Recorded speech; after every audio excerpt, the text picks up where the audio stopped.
आज का विषय है देखने का सिद्धांत।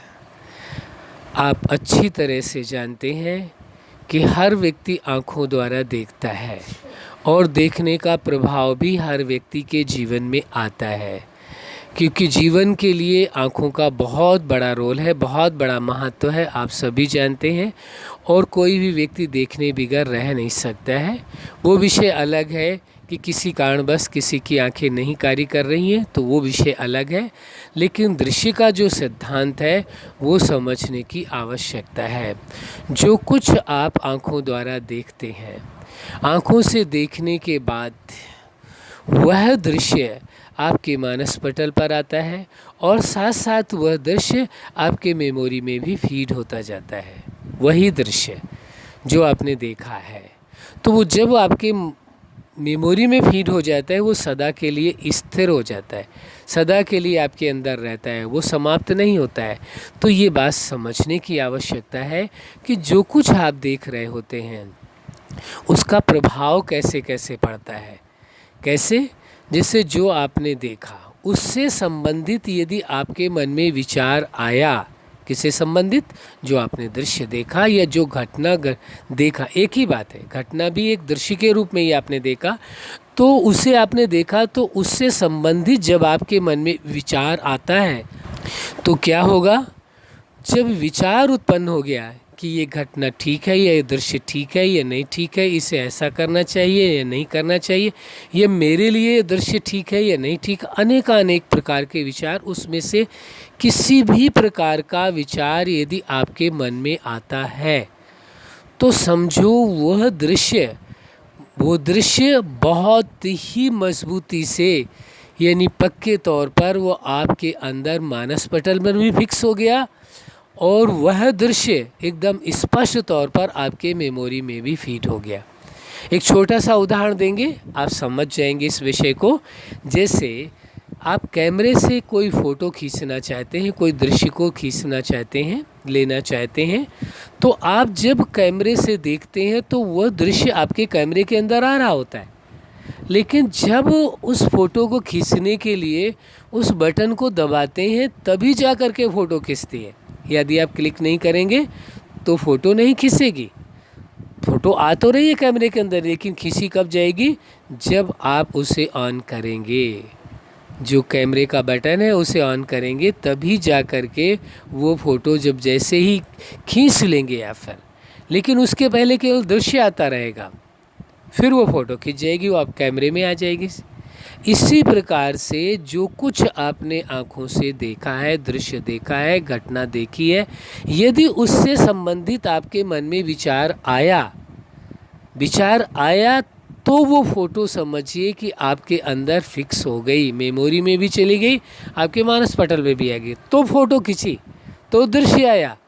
अन्यथा बहुत सारी चीज़ें आप रास्ते जाते हुए देखते हैं, उनका कोई दृश्य आपके मानस पटल पर या मेमोरी के अंदर नहीं आता है, और आता है तो बहुत धुंधला आता है, जिससे कि आप ये समझ ही नहीं पाएंगे कि क्या दृश्य है। उससे संबंधित फिर आपके मन में विचार नहीं आएगा। लेकिन जिस दृश्य को आपने देखा और देखने के बाद आपके मन में विचार आया, तो समझो आपने उस दृश्य को अपने अंदर ग्रहण कर लिया, या कहें उस फोटो को आपने खींच लिया है। विचार ही उसको खींचने का एक तरीका बन गया है, वह फिर आपके मेमोरी में फीड होगा और उससे संबंधित आपके मन में विचार अवश्य आएंगे। तो दृश्य का वो परिदृश्य, उसी जैसा दृश्य आपके मानस पटल पर आ गया। फिर तीसरी एक बात और आती है, वो समदृश्य बना देता है। जो दृश्य आपने देखा वैसा परिदृश्य मानस पटल पर आया, आपके मेमोरी में भी फीड हो गया, वो समदृश्य बना देता है, उस दृश्य जैसा बना देता है। उदाहरण के तौर पर मान लीजिए कोई घटना आपने देखा, उस घटना में ऐसा लग रहा है आपको कि एक व्यक्ति दूसरे व्यक्ति के साथ अन्याय कर रहा है, जबकि वो कमज़ोर व्यक्ति एक ताकतवर के साथ अन्याय कर रहा है। दोनों को देख रहे हैं आप, लेकिन आपको ये नहीं पता इनके बीच का रिलेशन क्या है, क्या वजह है, ये कुछ भी नहीं पता है। पर हाँ, यदि उस समय ऐसी संभावना है कि आपके मन में विचार आ सकता है कि यह व्यक्ति जो इतना ताकतवर है, इस कमज़ोर व्यक्ति की बातों को क्यों सुन रहा है, इस अन्याय को क्यों स्वीकार कर रहा है, क्यों बर्दाश्त कर रहा है, तो वहाँ पर आपके मन में ये भी विचार आ सकता है, काश इसकी जगह मैं होता तो मैं इस अन्याय को स्वीकार नहीं करता और इसको मैं सबक सिखा देता, इसको समझ दे देता। आपके मन में इस प्रकार के विचार आ सकते हैं, संभावना है। यदि ऐसा विचार आया तो समझो दृश्य का जो परिदृश्य बना था वो समदृश्य बना दिया उसने।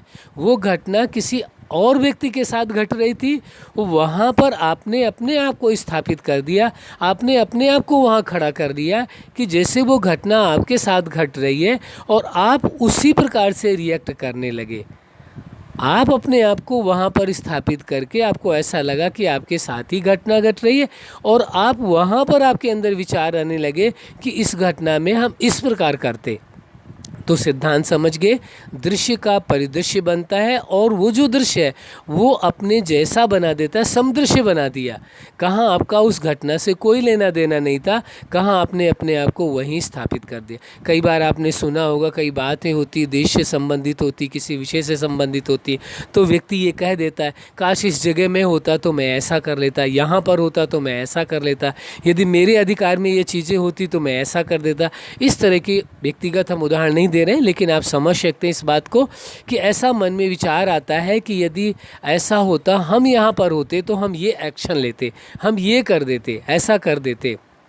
तो क्या हुआ, उस दृश्य का परिदृश्य बना और आप समदृश्य बन गए, वहाँ अपने आप को स्थापित कर दिया।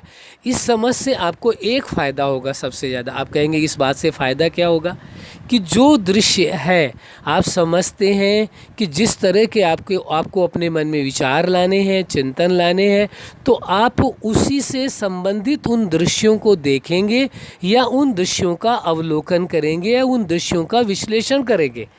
उन्हीं दृश्यों का जिस दृश्यों से संबंधित आप अपने अंदर विचार लाना चाहते हैं, जिनसे संबंधित आप अपने मन में विचार नहीं लाना चाहते हैं, उन दृश्यों का आप अवलोकन ही नहीं करेंगे, विश्लेषण ही नहीं करेंगे। आप कहेंगे आवश्यकता ही क्या मुझे, तो उनसे अपने आप को सेव कर लेंगे।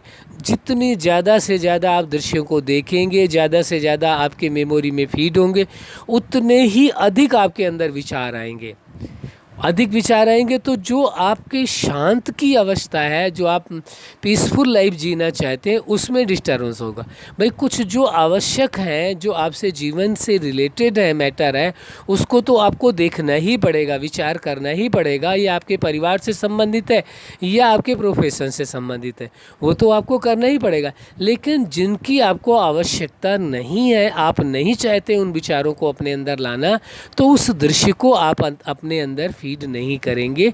इस समझ से या इस सिद्धांत से जानने से आपको ये फायदा होगा कि यह है कि जो लोग इन सिद्धांतों को नहीं जानते हैं उनके साथ भी ये सिद्धांत उसी प्रकार कार्य करता है, जो जानते हैं उनके साथ भी ये सिद्धांत उसी प्रकार से कार्य करता है। लेकिन फ़ायदा क्या है, जो जानते हैं सिद्धांत के बारे में, दृश्य के सिद्धांत को, कि दृश्य का सिद्धांत देखने से क्या होता है, दृश्य का परिदृश्य बनता है, वो समदृश्य बना देता है। यदि सिद्धांत को जानते हैं तो आप वही दृश्य देखेंगे जो आप देखना चाहते हैं, जो आप चिंतन करना चाहते हैं, उन्हीं दृश्यों को देखेंगे। तो अपने आप को आप सुरक्षित रख सकते हैं, अनेकों विचारों से आप अपने आप को बचा सकते हैं, ये आपको फ़ायदा होगा। इसलिए सिद्धांत को समझना आवश्यक था। अच्छा, आप अपने जीवन में सफलता के शिखर तक पहुँचें, दृश्य के सिद्धांत को समझ करके, यानी देखने के सिद्धांत को समझ करके अपने आप को सुरक्षित रख सकते हैं। यही हमारी हार्दिक शुभकामना है। सदा खुश रहें, मुस्कुराते रहें। धन्यवाद।